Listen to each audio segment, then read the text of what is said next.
Understanding Schools. Educator Human Capital.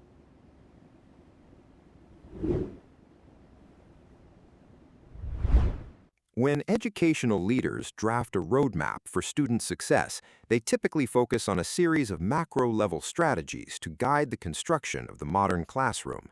The first three components are almost always curriculum, what students need to learn, instruction, how they will learn it, assessment, how we know what they learned. To manage the system, a fourth pillar is added, governance, providing the structural and administrative oversight.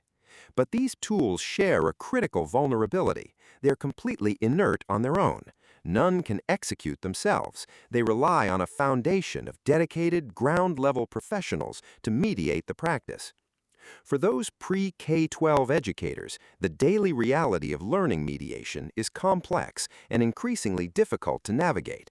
They operate at the intersection of rigid systemic demands, intense social pressures, and mounting professional challenges. These overlapping pressures are driving an escalating rate of stress and widespread burnout across the workforce.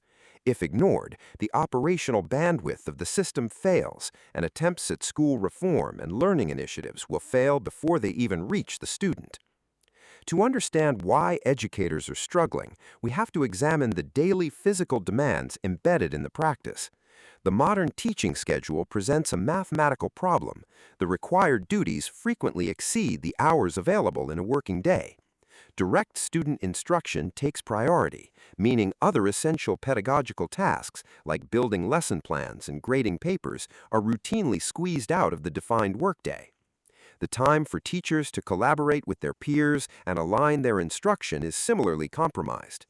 Adding to an already challenging situation, across the country, schools are operating through chronic staffing and substitute shortages. When there aren't enough adults in the building, the immediate consequence falls on the remaining educators, who are often forced to absorb additional classes. To cover these gaps, teachers continuously sacrifice their mandated preparation periods, losing the time they need to support their regularly assigned students. They are also often pulled into various non-teaching supervisory roles throughout the building just to keep the school operating safely. Beneath these visible duties lies an additional drain on their time, an expanding volume of administrative paperwork and rigorous data tracking requirements. Before a teacher even begins to address student learning, their time is already heavily depleted by the conflicts inherent in the system itself. Administrative bottlenecks are only one side of the ledger. The operational deficit is compounded by the severe emotional labor required of the profession. A large portion of the educational workforce reports carrying chronic, frequent stress throughout the academic year. The sheer volume of student needs makes it exceptionally difficult for educators to maintain healthy boundaries between their professional responsibilities and their personal lives.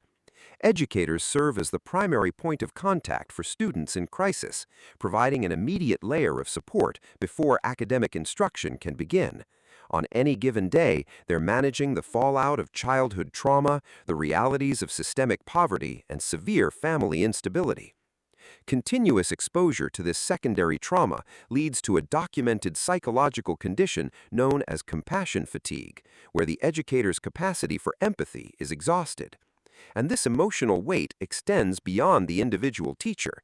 It directly shapes the baseline environment of the entire classroom.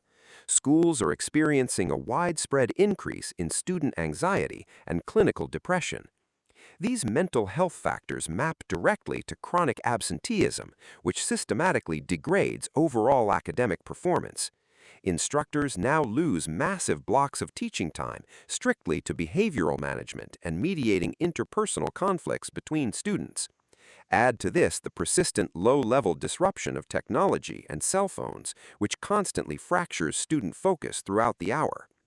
The modern classroom dictates that educators must effectively function as social workers and crisis managers before they can operate as academic instructors.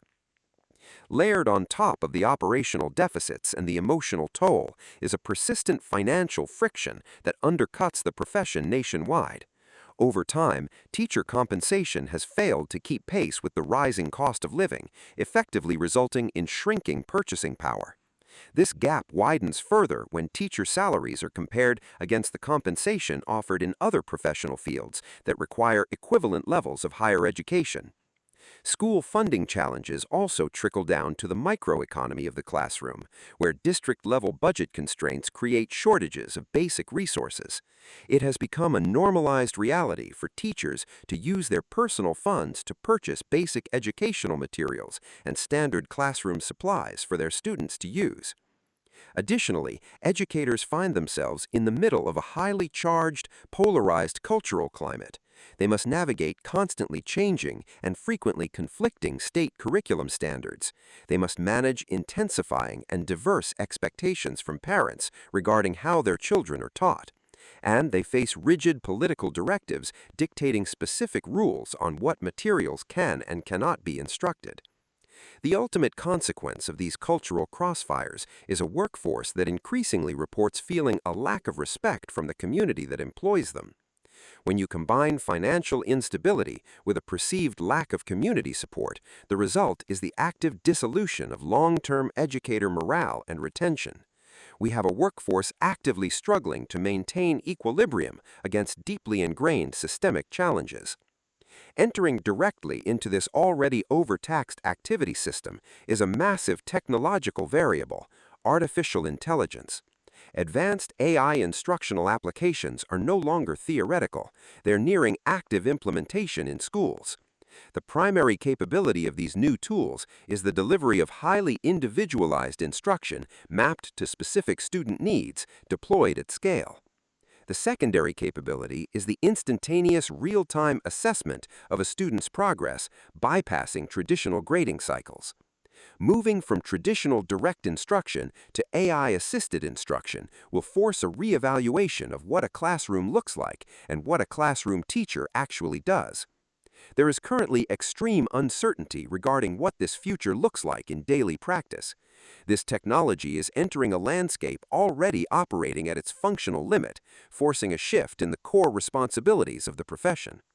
Faced with this impending disruption, the existing workforce is pushing back. Key institutional players, specifically teacher advocacy groups and labor unions, are actively mobilizing. Their primary strategic initiative is to deliberately slow down the implementation of AI systems across school districts. Educators, like so many other professionals, are struggling to absorb the ramifications of the inevitable changes soon coming in their practice and how these changes will impact their lives, both personally and professionally. Thank you for watching, and we look forward to having you join in our discussions.